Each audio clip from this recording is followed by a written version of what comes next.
भगवान शिव ने दिया था पुरुषों को श्राप। एक समय की बात है जब देवर्षि नारद नारायण नारायण का जाप करते हुए भगवान शिव के दर्शन करने के उद्देश्य से कैलाश पर्वत पर जाते हैं। फिर देवर्षि नारद को देखकर भगवान शिव कहते हैं, हे नारद, आज अचानक किस कारण से कैलाश पर तुम्हारा आगमन हुआ है? अवश्य ही कोई विशेष कार्य होगा जिसका भाग बनकर तुम यहाँ पर आए हो। फिर नारद जी कहते हैं, हे भोलेनाथ, आप तो अंतर्यामी हैं, आप तो कण कण में वास करते हैं, भला आपसे कोई बात कैसे छिपी रह सकती है? फिर भगवान शिव कहते हैं, हे नारद, मैं अवश्य जानता हूँ तुम्हारे मन में क्या चल रहा है, इसीलिए तुम्हारे मन में जो भी शंका है निसंकोच होकर पूछ लो, मुझे तुम्हारी शंका का समाधान करके खुशी होगी। तब नारद जी कहते हैं, हे प्रभु, ब्रह्मदेव ने सृष्टि की रचना करते समय स्त्री और पुरुष का निर्माण किया था और दोनों को ही एक दूसरे के पूरक बनाया था, किंतु हे प्रभु, किन्नरों की उत्पत्ति कैसे हुई जो ना पूर्ण रूप से पुरुष हैं और ना ही स्त्री हैं? फिर भगवान शिव कहते हैं, हे देवर्षि, आज तुमने उचित ही प्रश्न किया है। तुम्हारे इस प्रश्न का उत्तर पूरे मानव जाति के कल्याण के लिए है, इसीलिए मैं आज तुम्हें एक छोटी सी कथा सुनाऊंगा, जिससे इस कथा के माध्यम से तुम्हें तुम्हारे सभी प्रश्नों के उत्तर मिल जाएंगे। फिर देवर्षि नारद कहते हैं, हे प्रभु, मैं इस कथा को पूरा ध्यान से अवश्य सुनूंगा, कृपया आप वह कथा मुझसे कहिए। फिर भगवान शिव नारद जी को कथा सुनाना प्रारंभ करते हैं। हे नारद, पूर्व काल की बात है जब पृथ्वी लोक पर महाराज सुदम नाम के एक राजा राज्य करते थे। वे बड़े ही पराक्रमी, धर्म का पालन करने वाले शूरवीर और जितेंद्रिय थे। उन्होंने अपने कर्मों से कुल का गौरव बढ़ाया था। महाराज सुदम दानशूर और विद्वान थे। उनके राज्य की प्रजा उनसे अत्यंत संतुष्ट रहा करती थी। एक दिन महाराज सुदम शिकार करने के लिए जंगल में चले गए। उनके साथ सिपाही और कुछ मंत्री भी थे।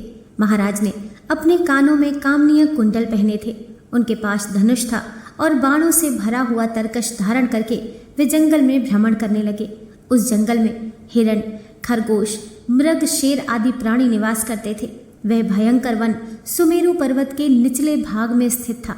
वह वन मंदार, तमाल, साल, ताड़, चंपा, कटहल, आम आदि विशाल काय वृक्षों से भरा हुआ था तथा वह वन कुंड की पुष्पित लताओं से चारों ओर से घिरा हुआ था। वह वन दिखने में तो अत्यंत सुंदर किंतु भयभीत करने वाला था। उस वन में मेरी ही माया फैली हुई थी, जिस कारण से वह वन पृथ्वी पर स्वर्ग की तरह प्रतीत हो रहा था। अनेक जंगली पशुओं की ध्वनि दूर दूर से सुनाई पड़ रही थी, जिसे सुनकर राजा का मन सुख की अनुभूति कर रहा था। कोयल पक्षियों की मधुर ध्वनि कानों में पड़ने से महाराज सुदम अत्यंत प्रसन्न हो रहे थे। उसके बाद जैसे ही महाराज सुदम ने उस जंगल में प्रवेश किया, उसी क्षण उनका शरीर स्त्री रूप में बदल गया। महाराज का घोड़ा भी घोड़ी के रूप में बदल गया। उनके साथ आए हुए सभी सिपाही और मंत्री भी स्त्री बन गए। अचानक हुए इस विचित्र बदलाव को देखकर महाराज और सभी सिपाही आश्चर्यचकित हो गए और चिंता में पड़ गए। उसके बाद वे मन ही मन सोचने लगे, ये क्या हो गया? और महाराज सुदम अपने स्त्री रूपी शरीर को देखकर बहुत दुखी होकर लज्जित हो गए और अपने सिपाहियों से कहने लगे, ये हमारे साथ क्या अनिष्ट हो गया है? हम सभी अचानक से पुरुष से स्त्री कैसे बन गए? अब हम क्या करें? स्त्री का शरीर लेकर हम घर कैसे जाएं? और कैसे मैं राज्य का संचालन करूंगा? हमारी प्रजा हमें देखकर क्या कहेगी? फिर देवर्षि भगवान शिव से कहने लगे, हे प्रभु, आपने ये बड़े आश्चर्य की बात कही है। देवताओं के समान तेजस्वी राजा सुदन को स्त्री का शरीर कैसे प्राप्त हो गया? इसका क्या कारण है? कृपया मुझे विस्तार से बताइए। उस वन में राजा ने ऐसा कौन सा कार्य किया जिससे उन्हें स्त्री का शरीर प्राप्त हुआ? कृपा करके विस्तार से बताइए, मेरा मन चिंतित होता है। तब भगवान शिव कहने लगे, हे देवर्षि नारद, इसके पीछे मेरी ही माया है। मेरी ही माया के कारण महाराज सुदम को और उनके सिपाहियों को स्त्रियों का शरीर प्राप्त हुआ है। इसीलिए अब तुम इसे ध्यान से सुनो। एक समय की बात है जब हम और देवी पार्वती इसी वन में एकांत में विहार कर रहे थे। तभी सनकादिक ऋषिगण अपनी तेज से 10 दिशाओं को प्रकाशित करते हुए हमारे दर्शन करने के लिए उस वन में आ गए। सनकादिक मुनियों को किसी भी प्रकार का बंधन नहीं है। वे बिना आज्ञा लिए किसी भी स्थान पर कहीं भी आ जा सकते हैं। फिर जब वे चारों मुनि हमारे दर्शन के लिए उस वन में आ गए तो उन्होंने देखा कि हम दोनों एकांत में विहार कर रहे थे। तभी सनकादिक मुनियों को अचानक से उस स्थान पर आता हुआ देखकर देवी पार्वती अत्यंत लज्जित हो गईं और फिर देवी पार्वती तुरंत हमसे दूर होकर खड़ी हो गईं। जब उन चारों मुनियों ने देवी पार्वती और हमें एकांत में विहार करते हुए देखा तो वे तुरंत ही वहां से लौट कर चले गए। जब हमने देवी पार्वती को लज्जित होकर दूर खड़ा हुआ देखा तो हम कहने लगे, हे प्रिय, तुम इस प्रकार से लज्जित क्यों हो रही हो?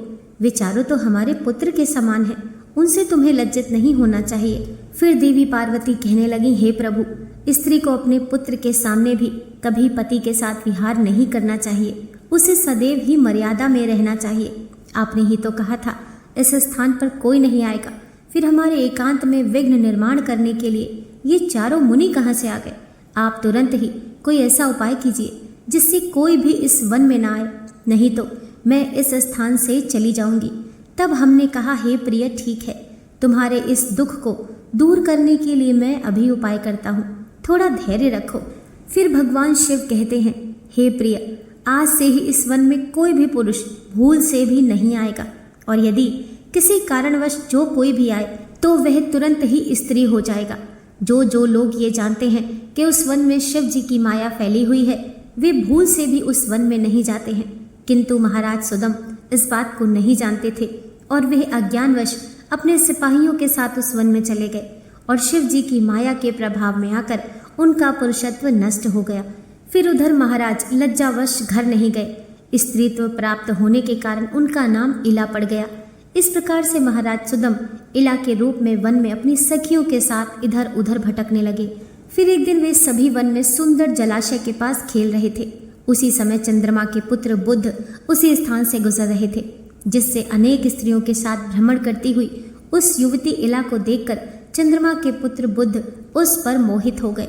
उस इला के सुंदर तथा मनमोहक रूप को देखकर बुद्ध जी मंत्र मुग्ध हो गए और उसी क्षण उनके मन में उस इला को पाने की इच्छा प्रकट हो गई। जब इला ने भी बुद्ध जी का सुंदर रूप देखा तो वह भी बुद्ध जी पर मोहित हो गई और उन्हें अपना पति बनाने के लिए व्याकुल हो उठी। इस प्रकार से इला और बुद्ध दोनों ने एक दूसरे को देखकर अपना प्रेम प्रकट किया और परस्पर अनुराग के कारण उन दोनों ने विवाह कर लिया। और कुछ दिनों के बाद इला के गर्भ से एक संतान उत्पन्न हुई जिसका नाम पूर्वा रखा गया, जो आगे चलकर चक्रवर्ती सम्राट हुआ। पुत्र को जन्म देने के बाद भी वह इला इस वन में रहने लगी। फिर एक दिन इला अपने पहले के पुरुष रूप को याद करके चिंता करने लगी। तभी उसने मुनि श्रेष्ठ वशिष्ठ जी का स्मरण किया। फिर इला के द्वारा स्मरण करते ही मुनिवर वशिष्ठ जी उस स्थान पर प्रकट हुए और मुनि वशिष्ठ जी इला से कहने लगे, हे देवी, आप किस कारण से दुखी हैं? यदि कोई गोपनीय बात ना हो तो तुम मुझे तुम्हारे दुख का कारण बताओ। तब वह इला वशिष्ठ जी से कहने लगी, हे मुनिवर, इस वन में आने से पहले मैं एक पुरुष था, मेरा नाम सुदम था, किंतु इस वन में आते ही मेरा शरीर स्त्री का बन गया है। ऐसा किस कारण से हुआ, कृपया मुझे बताइए। तब मुनि वशिष्ठ जी कहने लगे, हे इला, शायद तुम नहीं जानती होगी, क्योंकि इस वन में भगवान शिव की माया फैली हुई है। उन्होंने इस वन को ऐसा श्राप दिया है कि जो भी पुरुष इस वन में आएगा वह स्त्री बन जाएगा। इसीलिए तुम्हें इस वन में आते ही स्त्री का शरीर प्राप्त हुआ है।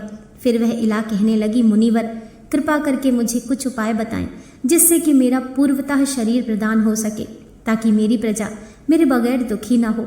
मैं ऐसी हालत में अपने राज्य में नहीं लौट सकती, मैं बहुत लज्जित हूँ। फिर मुनि वशिष्ठ जी से इला रूपी महाराज सुदम की ऐसी अवस्था देखी नहीं गई, जिससे वशिष्ठ जी कहने लगे, हे इला, तुम चिंता मत करो, मैं भगवान शिव से प्रार्थना करके तुम्हारी सहायता करूंगा। तब वशिष्ठ जी ने इस स्थान पर समस्त लोगों का कल्याण करने वाले मेरी ही आराधना करना आरंभ किया। फिर हम वशिष्ठ जी की आराधना से अत्यंत प्रसन्न हुए और साक्षात उन्हें दर्शन दिए और कहने लगे, हे मुनिवर, मैं आपकी भक्ति से अत्यंत प्रसन्न हूँ, आपको जो भी मनवांछित वर चाहिए उसे मांग लो। तब वशिष्ठ जी हमसे कहने लगे, हे प्रभु, आपके दर्शन से मेरा व्रत सफल हुआ। और फिर कहने लगे, हे भोलेनाथ, मेरी बस यही कामना है कि आप मेरे शिष्य महाराज सुदम को पुनः पुरुष बना दीजिए। फिर हमने कहा, हे मुनिवर, मेरी ही माया के कारण सुदम को स्त्री का शरीर प्राप्त हुआ है, इसीलिए मैं ही इसे पुरुष का शरीर प्रदान करता हूँ।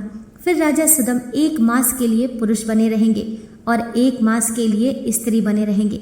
इतना कहकर हम उस जगह से अंतर ध्यान हो गए।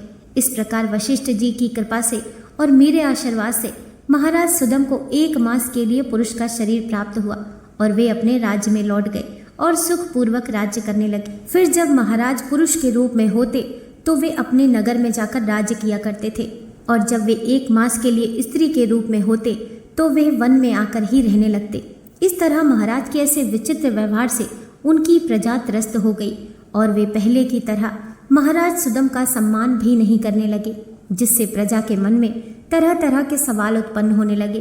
फिर इधर महाराज के स्त्री रूप में रहते हुए बुद्ध से उन्हें जो पुत्र प्राप्त हुआ था, जिसका नाम पूर्वा था, वह जवान हो गया था। तब महाराज सुदम ने उसे अपना राज्य सौंप दिया और वह सदा के लिए वन में रहने के लिए चले गए। और वन में जाकर महाराज सुदम अपने स्त्री शरीर इला के रूप में देवी पार्वती की तपस्या करने लगे। अनेक वर्षों तक उस वन में रहकर उन्होंने जप किया और देवी को प्रसन्न किया।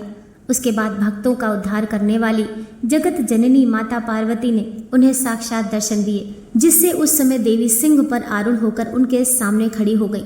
देवी को अपने सामने खड़ा हुआ देख इला ने उन्हें नमस्कार किया और उनकी स्तुति करने लगी। हे जगत जननी, मैं आपके दर्शन पाकर धन्य हो गया। कृपया करके मुझे इस शरीर से मुक्ति प्रदान कीजिए। तब देवी ने उस पर प्रसन्न होकर कहा, हे इला, आज तुम्हें इस स्त्री शरीर से मुक्ति मिल जाएगी और तुम परम पद को प्राप्त कर लोगी। देवी के इतना कहते ही इला ने अपने शरीर का त्याग किया और परम पद को प्राप्त कर लिया। फिर महाराज सुदन के परम धाम को जाने पर महाराज पूर्वा राज्य करने लगे। हे देवर्षि, अब सुनो किन्नरों की उत्पत्ति का रहस्य। महाराज सुदम अपने सिपाहियों के साथ उस वन में आए थे। उनके जो सिपाही थे वे सभी किन्नर बनकर सुमेरु पर्वत के पास जाकर निवास करने लगे। उन्हीं से किन्नर प्रजाति की उत्पत्ति हुई। आपने किन्नरों के बारे में सुना होगा कि एक बार यदि ये किसी के सिर पर हाथ रख दें तो उनकी सोई हुई किस्मत जाग जाती है, और यही वजह है कि किसी भी अच्छे काम से पहले इन्हें नाच गाने के लिए आमंत्रित किया जाता है, जहाँ पर ये जाकर अपना आशीर्वाद लोगों को देते हैं। दोस्तों, आशा करती हूँ आज की कथा आपको ज़रूर पसंद आई होगी। वीडियो पसंद आई हो तो लाइक कीजिए, चैनल को सब्सक्राइब कीजिए। मिलते हैं नेक्स्ट वीडियो के साथ।